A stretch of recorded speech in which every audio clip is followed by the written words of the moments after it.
الشيطان الرجيم.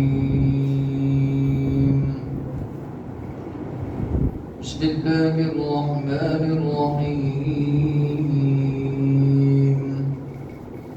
وقضينا إلى بني إسرائيل في الكتاب لتفسدن في الأرض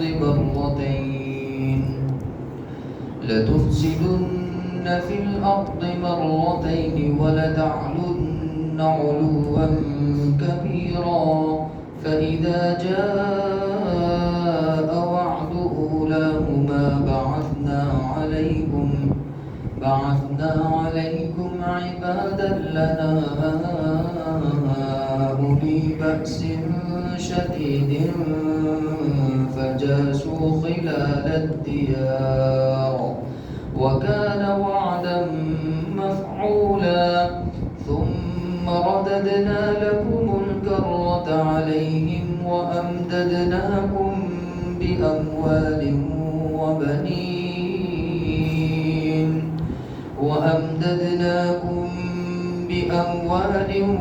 وبنين وجعلناكم أكثر نفيرا إن أحسنتم أحسنتم لأنفسكم وإن أسأتم فلها فإذا جاء وعد الآخرة ليسوءوا وجوهكم وليدخلوا المسجد كما دخلوه أول مرة وليتبروا ما علوا تتبيرا عسى ربكم أن يرحمكم وإن عدتم عدنا وجعلنا جهنم للكافرين حصيرا صدق اللہ العظیم. اور ہم نے کتاب تورات میں بنی اسرائیل کے متعلق یہ فیصلہ کر دیا تھا کہ وہ 2 مرتبہ اللہ کی سرزمین میں فساد مچائیں گے اور تکبر کا مظاہرہ کریں گے. پھر جب وعدے کے مطابق پہلی مرتبہ وہ فساد مچانے لگے تو ہم نے ان پر اپنے سخت ترین بندوں کو مسلط کر دیا کہ وہ ان کے گھروں میں گھس پڑے اور انہوں نے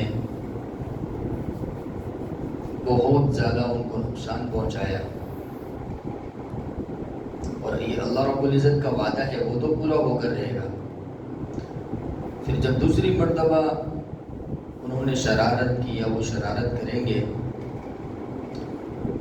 یا پھر انہوں نے توبہ کر لی اور وہ اپنی اصلی حالت پر لوٹ آئے تو پھر ہم بھی مال کے ذریعے اور اولاد کے ذریعے ان کی امداد کریں گے اور ان کی تعداد میں اضافہ کر دیں گے. اللہ پاک فرماتے ہیں کہ اگر تم اچھا کر رہے ہو تو وہ اپنے آپ کے لیے کر رہے ہو اور اگر تم برا کر رہے ہو تو اس کا نقصان اور وبال بھی تم ہی کو ہوگا. پھر جب دوسری مرتبہ کا وعدہ آئے گا یعنی وہ دوبارہ فساد کریں گے تو پھر ہم دوبارہ اپنے بندوں کو ان کے اوپر مسلط کریں گے جو ان کو مار کے ان کے چہروں کو بگاڑ دیں گے اور وہ مسجد اقصی میں داخل ہو جائیں گے جیسا کہ وہ پہلی مرتبہ داخل ہوئے تھے یعنی قبضہ کر لیں گے اور اس کو ویران خراب کر دیں گے. ان قریب آپ کا پروردگار آپ پر رحم کرے. امید ہے کہ آپ کا پروردگار آپ پر رحم کرے اور اگر تم دوبارہ اللہ کی نافرمانی پر اتر آئے تو پھر ہم بھی اپنے عذاب کو واپس لے کر لوٹیں. اور ہم نے جہنم کو کافروں کے لیے ٹھکانہ بنا دیا ہے بلکہ ان کو گھیرے میں لے لیا. گزشتہ تفسیر کے اندر یہ بات آئی تھی کہ بنی اسرائیل جو ہے اس میں خاص طور پر یہودی حالانکہ بنی اسرائیل کا اطلاق عیسائی پر بھی ہوتا ہے، یہودیوں پر بھی ہوتا ہے. تو اللہ تعالیٰ نے سب سے پہلے تو اللہ کے نبی حضرت محمد صلی اللہ علیہ وسلم کے معراج کے واقعے کو بیان فرمایا، اور اس کے بعد اللہ رب العزت نے بنی اسرائیل کے حالات بیان فرمائے. حضرت موسیٰ علیہ السلام کی جو قوم گزری ہے اس کے حالات بیان فرمائے. بنی اسرائیل کے تعلق سے 6 واقعات تاریخ کی کتابوں میں مذکور ہے، لکھے گئے ہیں، جو کافی اہم ہیں. اس میں پہلا واقعہ جو بنی اسرائیل کا پیش آیا وہ حضرت سلیمان علیہ السلام جو کہ مسجد اقصیٰ کے بانی ہیں، مسجد اقصیٰ کی بنیاد رکھنے والوں میں سے، بنانے والوں میں سے، ان کے زمانے کے چند سال کے بعد کا واقعہ ہے کہ جب بنی اسرائیل یہودی اللہ رب العزت کی نافرمانی میں مبتلا ہو گئے اور اللہ کے جو احکامات نازل ہوئے تھے ان کی خلاف ورزی کرنے لگے، تو اللہ رب العزت نے ایک بادشاہ کو ان کے اوپر مسلط کر دیا. اس نے ان کو سزا دی اور ان کے علاقوں پر قبضہ کر لیا. یہ حضرت سلیمان علیہ السلام کے زمانے کے چند سال کے بعد کا واقعہ. پھر انہوں نے توبہ کر لی، پھر وہ اللہ رب العزت نے ان کے ساتھ رحم کا معاملہ کیا، پھر ان کے کچھ حالات ٹھیک ہو گئے. پھر ایک زمانہ گزرا، پھر دوبارہ وہ لوگ اللہ رب العزت کی نافرمانی پر. دوسرا واقعہ جو ہے وہ چند سال کے بعد کا ہے. پھر دوبارہ وہ لوگ اللہ رب العزت کی نافرمانی میں مبتلا ہوئے، تو اللہ تعالیٰ نے بخت نصر بادشاہ کو، جو بابل کا رہنے والا تھا، شہر بابل کا، بڑا طاقتور بادشاہ، وہ شہر سب علاقے فتح کرتے کرتے کرتے بیت المقدس تک پہنچ گیا. ملک شام اس نے فتح کر لیا، بیت المقدس اس نے فتح کر لیا، اور بیت المقدس فتح کرنے کے بعد اس نے اپنا قائم مقام ایک دوسرے بادشاہ کو بنا دیا اور وہ آگے روانہ ہو گیا. پھر چند سال کے بعد جو یہودی تھے وہ بت پرستی کے اندر مبتلا ہو گئے اور وہ بغاوت کرنے لگے بخت نصر بادشاہ کی. تو پھر وہ دوبارہ لوٹ کر آئے ان کے علاقوں کی طرف. اور تیسرا جو واقعہ بخت نصر کا پیش آیا اس میں اس نے بہت زیادہ یہودیوں کو قتل کیا. پہلے حالات درست ہوئے، پھر واپس کفر اور شرک میں مبتلا ہوئے، پھر واپس بت پرستی شروع کر دی. بیت المقدس میں جہاں انبیاء علیہ السلام کا مرکز ہے، جہاں حضرات انبیاء علیہ السلام زیادہ تعداد میں پیدا ہوئے، انبیاء کی سرزمین کہلاتی ہے. ملک شام جو ہے نا ابھی جس کو سیریا کہتے ہیں، وہ ملک شام کا ایک حصہ ہے جس کو سیریا نام دے دیا گیا ہے. ورنہ ملک شام جو ہے نا یہ انبیاء علیہ السلام کی بستی کہلاتی ہے. اللہ رب العزت نے اس سرزمین کو منتخب کر لیا، چنا ہے، اور بڑی سرسبز و شاداب سرزمین ہے، بڑی خوبصورت سرزمین ہے. تو تیسرا جو واقعہ پیش آیا وہ بخت نصری کا پیش آیا. اب تیسری مرتبہ جو بخت نصر نے ان کو کوئی چڑھائی کی ہے وہ کافی خطرناک، کئی ہزار یہودیوں کو اس نے قتل کر دیا اور قبضہ کر لیا، اور وہاں پر قریباً اس کا تسلط جو رہا وہ 700 سال تک اس نے حکومت کی. 700 سال، بڑا طاقتور بادشاہ، بڑی لمبی عمر دی اللہ نے اس کو. بخت نصر بادشاہ وہ نہ عیسائی تھا نہ یہودی تھا، وہ مجوسی تھا، آنکھ کی پوجا کرنے والا تھا. اور اس میں 100 سال تو اس نے یہودیوں کو غلام بنا کر رکھا. کیا بنا کر رکھا؟ غلام بنا کر. یہ کس بات کی سزا ملی یہودیوں کو؟ اس بات کی سزا ملی کہ جب وقت کے نبی ان کے پاس اللہ کا دین لے کر آئے، اللہ کی شریعت لے کر آئے، ان کو چاہیے تھا کہ وہ کس کو فالو کر دیں؟ نبی کو فالو کر دیں. اور کس کی عبادت کرتے؟ صرف اور صرف اللہ کی عبادت. لیکن وہ بت پرستی کے اندر مبتلا ہو. بت پرستی اللہ رب العزت کو بالکل پسند نہیں. شرک جو ہے نا یہ بہت خطرناک گناہ ہے. وہ شرک میں مبتلا ہوئے، آپس کے اختلافات میں مبتلا ہوئے، لڑائی جھگڑوں میں مبتلا ہوئے. تو پھر اللہ نے بخت نصر بادشاہ کو مسلط کر دیا. قریباً 700 سال اس کی حکومت رہی. اور یہ بخت نصر نے جب اس شہر کے اوپر قبضہ کیا اس وقت حضرت سلیمان علیہ السلام کے زمانے کو 415 سال ہو چکے تھے. 415 سال کے بعد کا یہ واقعہ ہے بخت نصر کا. پھر 700 سال اس نے حکومت کی اللہ رب العزت نے پھر اس کے مقابلے میں جب یہودیوں کو کچھ ہوش آیا اور بنی اسرائیل کو اپنے گناہوں کا احساس ہوا تو مصر کے بادشاہوں میں سے ایک مسلمان بادشاہ، اس کو رحم آیا بنی اسرائیل کے اوپر کہ یہ غلاموں والی زندگی گزار رہا ہے، تو اس نے بابل کا جو بادشاہ تھا بخت نصر اس کی قید سے ان کو آزاد کیا اور اس نے بابل شہر کے اوپر فتح حاصل کی، اس کے مقابلے میں اللہ نے اس کو کھڑا کیا اور پھر اس نے دوبارہ یہودیوں کو بیت المقدس کے اندر آباد کیا اور جو ساز و سامان بیت المقدس سے لوٹ کر وہ لوگ لے کر گئے تھے اس کو دوبارہ اس نے کیا کر دیا، وہاں پر پہنچا دیا اور ان کا کہ اب سکون اور اطمینان کے ساتھ رہو۔ یہ چوتھا واقعہ پیش آیا بخت نصر بادشاہ کا۔ پھر ایک اور واقعہ پیش آیا، چند سال گزرے، پھر واپس وہ اللہ کی نافرمانی میں مبتلا ہوئے تو انطاکیہ شہر کا ایک بادشاہ پھر اللہ نے اس کو مسلط کر دیا ان کے اوپر، پھر وہ ان کے اوپر چڑھایا، پھر وہی جس طرح پہلے واقعات پیش آئے اس طرح 6 واقعات پیش آئے تاریخ کی کتابوں میں لکھتے۔ البتہ 2 واقعوں کا تذکرہ اس آیت کے اندر اللہ رب العزت نے بیان فرمایا۔ ایک موقع پر حضرت حذیفہ بن الیمان رضی اللہ تعالیٰ عنہ اللہ کے نبی صلی اللہ علیہ وسلم کی خدمت میں حاضر ہوئے اور اللہ کے نبی صلی اللہ علیہ وسلم سے کہنے لگے کہ یا رسول اللہ، یہ ملک شام جو ہے یہ تو اللہ رب العزت کے نزدیک بڑا پسندیدہ شہر ہے اور یہ جو بیت المقدس ہے تو وہ اللہ کے نبی صلی اللہ علیہ وسلم سے اس کی فضیلت جاننا چاہتے تھے۔ تو اللہ کے نبی صلی اللہ علیہ وسلم نے ایک لمبی حدیث بیان فرمائی۔ اللہ کے نبی نے فرمایا کہ یقیناً بیت المقدس جس کو مسجد اقصیٰ کہتے ہیں یہ اللہ کے نزدیک بڑی پسندیدہ مسجد ہے کہ اس کے تعمیر کرنے کے لیے اللہ رب العزت نے اپنے بندوں میں سے حضرت سلیمان علیہ السلام کو منتخب کیا۔ اللہ رب العزت نے حضرت سلیمان علیہ السلام کے دل میں بات ڈالی مسجد تعمیر کرنی ہے اور ان کی مدد کے طور پر اللہ رب العزت نے جناتوں کو ان کے تابع کر دیا۔ جناتوں نے ان کے حکم سے سونے چاندی ہیرے جواہرات کے ڈھیر لگا دیے اور سونے چاندی ہیرے جواہرات سے وہ مسجد تعمیر ہوئی۔ کون سی؟ بیت المقدس۔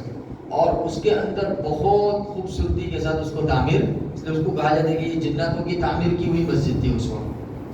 تو حضرت سلیمان علیہ السلام کے دست مبارک سے یہ مسجد تیار ہو گئی، بنی اسرائیل کے لیے قیمتی تحفہ تھا اللہ کی جانب سے اور ان کے لیے وہ قبلہ تھا۔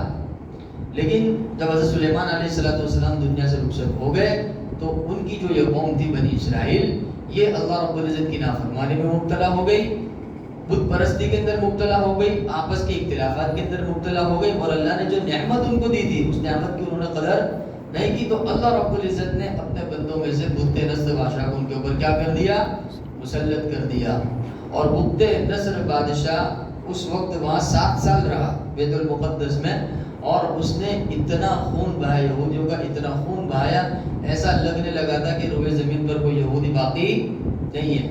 اور پھر جب وہاں سے گیا تو بیت المقدس کا جتنا بھی ساز و سامان تھا 1,70,000 گاڑیوں میں بھر کر لے گیا۔ اب اندازہ لگائے کہ کتنا سونا اور کتنا چاندی اور کتنے ہیرے جواہرات ہوں گے، کتنی گاڑیوں میں بھر کر لے گیا۔ اللہ کے نبی فرماتے 1,70,000 گاڑیوں میں بھر کر کہاں لے گیا؟ بابل لے گیا، وہ اپنے شہر لے گیا اور وہاں اس نے اپنے محل کو اس کے سجا دیا۔ پھر ایک لمبا زمانہ گزرا، اس کے بعد اللہ رب العزت نے ان کو تھوڑی توفیق ملی، توبہ کی تو اللہ نے ان کے حال پہ رحم فرمایا اور پھر واپس انہوں نے توبہ کی۔ اللہ رب العزت نے ان کے حال پہ رحم فرما کر ایک بادشاہ ان کی مدد کے لیے کھڑا کر دیا، وہ بادشاہ ان کی مدد میں آیا اور بخت نصر بادشاہ کے محل سے جتنا بھی وہ بیت المقدس سے لے کر گیا تھا وہ سب دوبارہ اس نے لا کر واپس، گویا کہ ان کی توبہ اللہ نے قبول کی اور دوبارہ ان کی نعمتیں ان کو لوٹا دی۔ پھر ایک زمانہ گزرا، اللہ کے نبی فرماتے پھر دوبارہ وہ بت پرستی میں مبتلا ہوئے، پھر واپس اللہ رب العزت کی نافرمانی میں مبتلا ہوئے۔ تو پھر اللہ رب العزت نے انطاکیہ کے ایک بادشاہ کو ان کے اوپر مسلط کیا، وہ بھی اسی طریقے سے بخت نصر بادشاہ کی طرح آیا، ان کے اوپر مسلط ہوا، جنگ ہوئی اور وہاں پر اس نے قبضہ کیا اور دوبارہ وہ اس ساز و سامان کو 1,70,000 گاڑیوں میں بھر کر وہ واپس لے گیا۔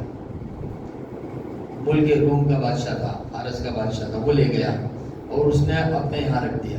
اللہ کے نبی صلی اللہ علیہ وسلم نے فرمایا کنیسۃ الذہب کر کے اس نے اپنا ایک حجرہ بنایا تھا، وہاں یہ سب سامان ابھی تک پڑا ہوا ہے۔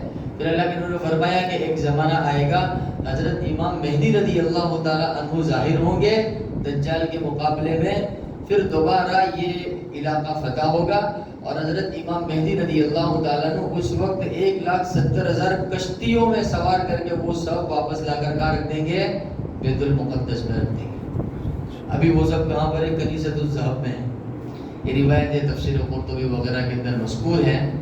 تو اللہ رب العزت نے یہاں ان دو واقعوں کا تذکرہ فرمایا۔ اللہ نے فرمایا قضینا الی بنی اسرائیل، ہم نے بنی اسرائیل کے متعلق کتاب کے اندر یہ فیصلہ سنایا کہ یہ لوگ زمین میں جب 2 مرتبہ فساد مچائیں گے، اب یہ جب فساد مچائیں گے تب تک ہم کیا کریں گے؟ اپنے بندوں کو ان کے اوپر کیا کر دیں گے؟ اب یہی قانون اور یہی ضابطہ اللہ رب العزت نے امت محمدیہ کے لیے بھی رکھا ہے۔ ان عدتم عدنا، اللہ پاک نے فرمایا اگر تم ہماری سرکشی پر اتراؤ گے تو پھر ہم بھی تمہارے ساتھ کیسا سلوک کریں گے؟ جیسے معراج کے موقع پر اللہ کے نبی صلی اللہ علیہ وسلم نے دیکھا کہ ایک چیز ہے جو آسمان کی طرف جا رہی ہے اور ایک چیز ہے جو آسمان سے نیچے اتر رہی ہے۔ اللہ کے نبی نے جبریل امین سے پوچھا کہ یہ کیا ہے؟ تو جبریل نے فرمایا یا رسول اللہ یہ آپ کی امت کے اعمال نامے ہیں کہ جیسے اعمال زمین سے آسمان کی طرف جاتے ہیں ویسے فیصلے آسمان سے زمین کی طرف اترتے ہیں۔ ان عدتم عدنا، اگر تم دوبارہ اللہ رب العزت کی نافرمانی کے ساتھ لوٹو گے تو ہم بھی اپنے عذاب کے ساتھ لوٹیں گے۔ تو لہذا ایسا ہی ہوا۔ وہ جو بنی اسرائیل کے اوپر جو حالات تھے اور وہ جو مسجد اقصی پر جو قبضہ ہوا تھا، اب وہ کب فتح ہوئی تھی؟ وہ ایک لمبے زمانے کے بعد حضرت سلیمان علیہ السلام سے لے کر حضرت عیسیٰ علیہ السلام تک بڑے بڑے 6 واقعات پیش آ گئے۔ پھر اس کے بعد اللہ نے کچھ ان کو توبہ کی توفیق دی، توبہ کی، انہوں نے مدینے کے ارد گرد آباد ہوئے۔ اللہ نے کہا کہ مخالفت مت کرنا، پھر اللہ کے نبی کی مخالفت پر اتر آئے تو پھر اللہ نے حضرت عمر فاروق رضی اللہ عنہ کے زمانے میں بیت المقدس کو فتح کرایا۔ بیت المقدس فتح ہوا پھر حضرت عمر فاروق رضی اللہ عنہ۔ ہاں البتہ کنیسۃ الذہب میں جو بیت المقدس کا جو سامان وغیرہ رکھا ہوا ہے وہ ابھی وہیں رکھا ہوا ہے۔ وہ اللہ کے نبی کی پیشین گوئی ہے کہ وہ قیامت کے قریب جب حضرت امام مہدی رضی اللہ عنہ ظاہر ہوں گے تو وہ اس کو واپس لوٹائیں گے اور تمام اولین اور آخرین کا وہ بن جائے گا مرکز۔ حضرت امام مہدی رضی اللہ تعالیٰ عنہ کے ساتھ جہاد میں، جنگ میں جو حضرات شرکت کریں گے وہ وقت کے قطب اور ابدال ہوں گے، اللہ والے ہوں گے، ان سب کا اجتماع ہوگا کہاں پر؟ وہاں پر۔ اور پھر اللہ کے فضل و کرم سے حضرت امام مہدی اور حضرت عیسیٰ علیہ السلام یہ دونوں ایک ساتھ ہی ہوں گے۔ کتابوں میں لکھا ہے کہ اس وقت بادشاہت جو ہے حضرت عیسیٰ علیہ السلام اور حضرت امام مہدی رضی اللہ دونوں کی ہوگی بادشاہت، اور ان کے جو وزیر ہوں گے وہ حضرت خضر ہوں گے۔ وہ وزیر کون ہوں گے؟ حضرت خضر ہوں گے۔ حضرت عیسیٰ علیہ السلام کو ایک کام کے لیے آسمان سے اتارا جائے گا، وہ دجال کو ختم کرنے کے لیے وہ ختم کریں گے، ان کا کام پورا ہوگا، وہ تشریف لے جائیں گے، پھر حضرت امام مہدی رضی اللہ عنہ کا دور شروع ہوگا، اور پھر حضرت خضر جو ہے وہ ان کے وزیر خاص بن کر کے ان کے مشوروں سے، پھر اللہ والوں کے مذاکروں سے نظام چلے گا۔ پھر کہا کتابوں میں لکھا ہے کہ پوری دنیا کے اندر کوئی بھی کافر باقی نہیں رہے گا، صرف ایمان والے۔ وہ اللہ کے نبی صلی اللہ علیہ وسلم کی حدیث ہے نا، اللہ کے نبی نے فرمایا اے فاطمہ تیرے باپ کا لایا ہوا دین ایک دن ایسا آئے گا کہ ہر کچے پکے گھر میں داخل ہو کر رہے گا۔ تو یہ جو بات ہے نا یہ اس وقت پوری ہوگی جب حضرت امام مہدی رضی اللہ عنہ کا ظہور ہوگا نا، پھر دوبارہ آہستہ آہستہ آہستہ لوگ اللہ کی نافرمانی میں مبتلا ہوں گے۔ پھر ایک وقت ایسا آئے گا کہ اس روئے زمین پر ایک بھی اللہ اللہ کہنے والا باقی نہیں رہے گا۔ پھر اللہ کی جانب سے حکم ہوگا حضرت اسرافیل علیہ السلام کو کہ سور پھونکو، پھر سور پھونکا جائے گا، پھر بالکل دنیا کیا ہو جائے گی؟ درہم برہم ہو جائے گی، اور جتنا بھی نظام میں سب کیا ہو جائے گا؟ ختم ہو جائے گا۔ تو خلاصہ کیا نکلا اس آیت کریمہ کا؟ اللہ پاک نے فرمایا کہ زمین والے جیسے اعمال کریں گے اللہ رب العزت کی جانب سے فیصلہ اعمال کے مطابق اترے گا۔ تو لہذا موجودہ زمانے میں اگر مسلمان کہیں پریشان حال ہے تو اس کی بنیادی وجہ کیا ہے؟ مسلمانوں کے اپنے اعمال ہیں۔ تو فرمایا اللہ پاک نے کہ ان عدتم عدنا وجعلنا جہنم للکافرین حصیرا۔ اللہ رب العزت نے بھی فرمایا کہ ان احسنتم احسنتم لانفسکم، اگر تم اچھا کام کرو گے تو کس کے لیے کرو گے؟ اپنے آپ کے لیے۔ یعنی تم اچھا کرو گے تو اللہ کی جانب سے فیصلہ کیا ہوگا؟ کہتے ہیں نا نیکی کرو گے تو نیکی ملے گی، برائی کرو گے تو برائی کا سامنا کرنا پڑے گا۔ کہتے ہیں کہ آدمی اپنی عزت خود یا تو بناتا ہے یا تو کھو دیتا ہے. آدمی کی عزت اپنے ہاتھ میں ہوتی ہے نا. وہ جیسا سلوک کرے گا ایسا اس کے ساتھ سلوک کیا جائے گا, ہے نا. یہ پرندے جو ہوتے ہیں نا, یہ پرندے جو بولتے ہیں, ہم کو ایسا لگتا ہے کہ یہ خالی ایسے آوازیں کر رہے ہیں, ورنہ کتابوں میں لکھا ہے کہ پرندے کیا بولتے ہیں. کتابوں میں بھی لکھا ہوا ہے, کتاب ہے حیات الحیوان, اس میں لکھا ہے کہ جو مور ہوتا ہے نا, مور, ہم کو ایسا لگتا ہے کہ یہ ٹینڈے کر رہا ہے, ٹین ٹین, لیکن وہ ٹینڈے نہیں کر رہا ہے. وہ کہہ رہا ہے کما تدین تدان. مور کیا کہتا ہے؟ کما تدین تدان. اس کا ترجمہ ہوتا ہے جیسا کرو گے ویسا بھرو گے. اس کا ترجمہ کیا ہوتا ہے؟ کما تدین تدان, جیسا کرو گے ویسا بھرو گے. جیسے کہاوت ہے نا کہ جیسی کرنی ویسی بھرنی. نہ مانے تو کر کے دیکھ, جنت بھی ہے جہنم بھی ہے, نہ مانے تو مر کے دیکھ. اگر تیرا عقیدہ نہیں ہے جنت اور جہنم کا, اگر تو مانتا نہیں ہے آخرت کو, اگر تو مرنے کے بعد دوبارہ زندہ ہونے پر یقین نہیں رکھتا ہے, تو مر جا اور دیکھ لے کہ کیا قبر ہے, کیا حشر ہے, اور اللہ رب العزت کے یہاں سے کیا نظام چلتا ہے. تو وہی ہے, جیسی کرنی ویسی بھرنی, نہ مانے تو کر کے دیکھ, جنت بھی ہے جہنم بھی ہے, نہ مانے تو مر کے دیکھ.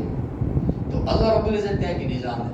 دیکھو, ایک ہوتا ہے قانون فطرت, ایک ہوتا ہے قانون شریعت. اللہ رب العزت نے یہاں پر دونوں باتوں کو ارشاد فرمایا.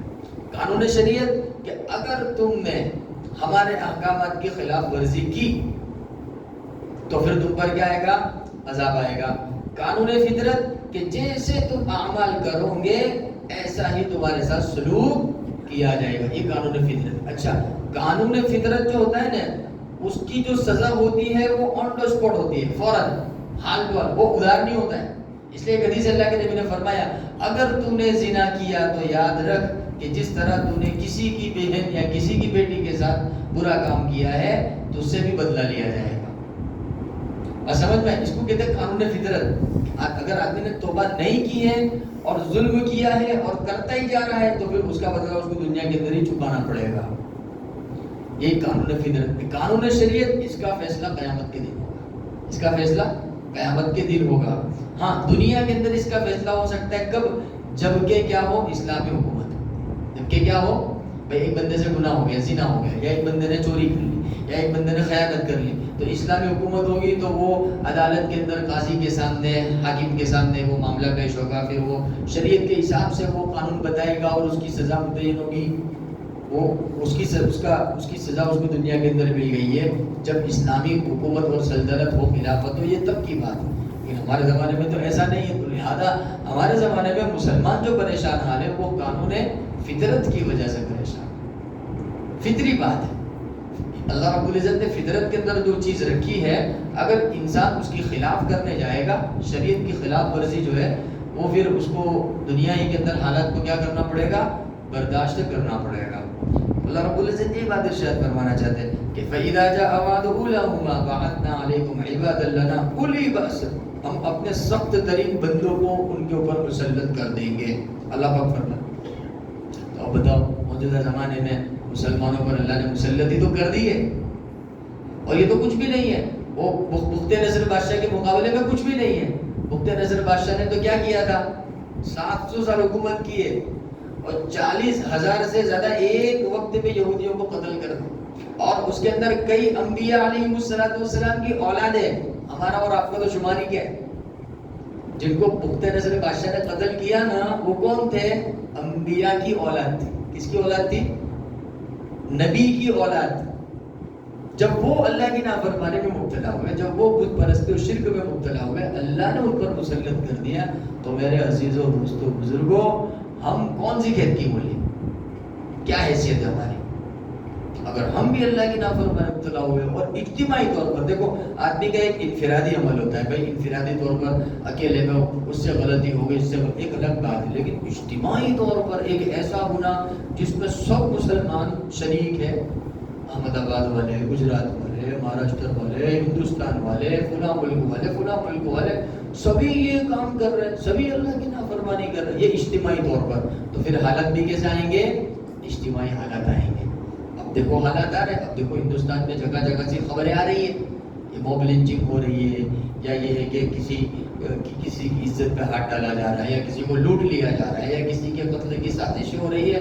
حضرت والا حضور اعلیٰ ایسے ہی نہیں ہو رہا ہے.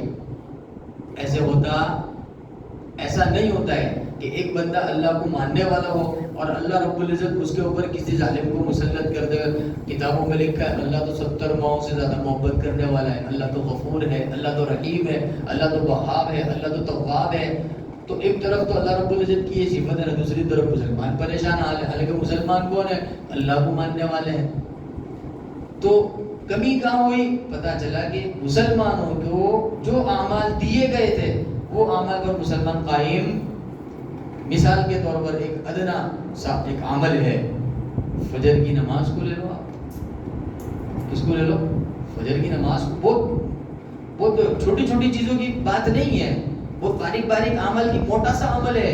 2 رکعت فرض ادا کرنی ہے. کتنی رکعت؟ اس کو ادا کرنے میں کتنا ٹائم لگے گا؟ میرے خیال سے 10 منٹ. 10 منٹ سے زیادہ نہیں ہوگا نا. 10 منٹ 2 رکعت فجر، 2 رکعت سنت ادا کرنی ہے. 2 رکعت، یہ 10 منٹ کتنے اہم ہیں. لیکن مسلمان اس سے غافل ہے. اب رات کو دیکھو تو پورا شہر ٹمٹما رہا ہے اور صبح میں دیکھو تو سب سوئے پڑے ہیں. تو پھر کیا ہوگا؟ اللہ رب العزت نے قرآن پاک میں آیت نازل فرمائی ہے کہ جب تک تم اپنی حالت درست نہیں کرو گے ہم بھی تمہارے سلسلے میں کوئی فیصلہ نہیں کریں گے، ہدایت کا فیصلہ نہیں کریں گے. اللہ پاک نے فرمایا کہ جو قوم اپنے تئیں یہ فیصلہ کرتی ہے کہ بھئی ہم کو سدھرنا ہے، ہم کو سنورنا ہے، تو پھر اللہ اس کے لیے اسباب پیدا کرتا ہے. لیکن جس کو سو ہی جانا ہے اور جس کو بالکل پڑے ہی رہنا ہے، غفلت میں ہی رہنا ہے، تو پھر اس کے لیے اسباب بھی نہیں اللہ رب العزت کی جانب سے مہیا ہوتے ہیں. اور اللہ رب العزت نے کہا یہ بھی نازل فرمائی ہے اور وہ ہمارے لیے بڑی عبرت کا مقام ہے. یہ تم عدنا جو اللہ پاک نے فرمایا نا، اگر تم اللہ کی نافرمانی پر اتر آئے تو پھر ہم بھی آئیں گے تمہارے پاس، عذاب کے ساتھ لوٹیں گے. تو اللہ نے ایک آیت اور قرآن پاک میں نازل فرمائی ہے. اللہ پاک نے فرمایا کہ اگر تم ہمارے دین کی محنت نہیں کرو گے، اگر تم ہمارے دین پر عمل نہیں کرو گے، ہم کو تمہاری ضرورت نہیں. ہم کیا کریں گے؟ تمہاروں کو ہٹا دیں گے اور تمہاری جگہ دوسروں کو کھڑا کر دیں گے. اور ایسا ہو رہا ہے. ایسا کیا ہو رہا ہے کہ بہت سارے غیر مسلم ہیں، بہت سارے ایسے لوگ ہیں کہ وہ ریسرچ کر کر کے اللہ کے نبی صلی اللہ علیہ وسلم کی سنتوں کو زندہ کر رہے ہیں. ہم نے جن سنتوں کے بارے میں پڑھا سنا بھی نہیں ہوگا وہ اس کے اوپر عمل کر رہے ہیں اور اس عمل کی وجہ سے اللہ ان کو ہدایت دے رہا ہے، وہ ایمان میں داخل ہو رہے ہیں. ہم کو معلوم نہیں ہے کیونکہ ہم کو تو ہمارے کاروبار سے فرصت نہیں ہے، ہم کو تو اپنے بیوی بچوں سے فرصت نہیں. ہمیں پتہ ہی نہیں دنیا کے اندر کیا چل رہا ہے. میں بھلا، میرا کاروبار بھلا، میری تجارت بھلی، میرے بیوی بچے بھلے. اللہ نے اتنی بڑی دنیا بنائی ہے، اس میں کیا چل رہا ہے مجھے کوئی لینا دینا. حالانکہ یہ کارگزاری ہے کہ اللہ رب العزت نے توفیق دی ایسے لوگوں کو کہ جنہوں نے اللہ کے نبی صلی اللہ علیہ وسلم کی سنتوں پر ریسرچ کی، اس پہ غور و فکر کیا، اس میں ان کو فائدے نظر آئے. اگرچہ وہ دنیاوی فائدے ان کو نظر آئے، لیکن جب انہوں نے اپنی زندگی سے ان کو سنوار لیا، بنا لیا، اللہ نے ان کو ہدایت کی توفیق دی، وہ مسلمان ہوئے، کلمہ پڑھ لیا اور آج وہ سنتوں کے پابند ہیں. ہم ماں کے پیٹ کے مسلمان ہیں، ہماری زندگیوں میں اللہ کے نبی صلی اللہ علیہ وسلم کا طریقہ نہیں ہے اور وہ ماں کے پیٹ کے تو کافر، لیکن وہ اللہ کے دین کو سمجھنے کے لیے جب انہوں نے وقت فارغ کیا اللہ نے ان کو ہدایت دی. آج وہ اللہ کے دین پر عمل کر رہے ہیں اور وہ سچے پکے مسلمان ہیں. کیسے مسلمان ہیں؟ سچے پکے مسلمان ہیں. توحید کا حق ادا کر رہے ہیں، رسالت کا حق ادا کر رہے ہیں. اس لیے میرے عزیز دوستوں بزرگوں، اللہ جل جلالہ نے جو قرآن پاک نازل فرمایا اور اس میں جو اللہ رب العزت نے احکامات نازل فرمائے، یہ بالکل فائنل فیصلہ ہے. اس کے سوا کچھ ہو نہیں سکتا. یہی ہے، اس کے اوپر عمل ہے. پھر اس کے بعد دوسری بات شروع ہوتی ہے. پہلے دوسری بات تم شروع کر لو، ہے نا بھائی. پہلے اعوذ باللہ پڑھو، بسم اللہ پڑھو، قرآن پاک ہے، آیات ہے، اللہ کے احکامات ہیں. اب تم قرآن پاک کو سائڈ میں رکھ کر پھر تم ترقی کی بات کرو، ایسا نہیں ہوتا ہے. بھول جائیے، ترقی نہیں ہو سکتی. قرآن پاک کو تم نے سائڈ میں رکھ دیا، نماز کو تم نے سائڈ میں رکھ دیا، اللہ رب العزت کے نبی حضرت محمد صلی اللہ علیہ وسلم کی سنتوں کو تم نے سائڈ میں، نہ اس کا مذاکرہ ہو رہا ہے، نہ اس کا تذکرہ ہو رہا ہے، اور تم سوچ رہے ہو کہ مسلمان کامیاب ہو جائے، چاروں طرف مسلمان خوشحال ہو جائے، مسلمان ایسے ہو جائے، ایسے ہو جائے. Possible, not possible. یہ ہو ہی نہیں سکتا، ناممکن ہے، نہیں ہو سکتا ہے. اللہ یہ بات سمجھانا چاہتا ہے. اللہ کرے ہمیں بات سمجھ میں آ جائے اور اللہ رب العزت کا دین جو اللہ رب العزت نے نازل فرمایا حضرت محمد صلی اللہ علیہ وسلم کے واسطے سے، اللہ کرے ہمارے دلوں کے اندر اس کی اہمیت پیدا ہو جائے اور ہم اس کو اپنی زندگی میں لانے کے ساتھ ساتھ اس دنیا میں بسنے والے تمام امت مسلمہ کی زندگی میں لانے کی فکر کرنے والے بن جائے. آمین. سبحان اللہ.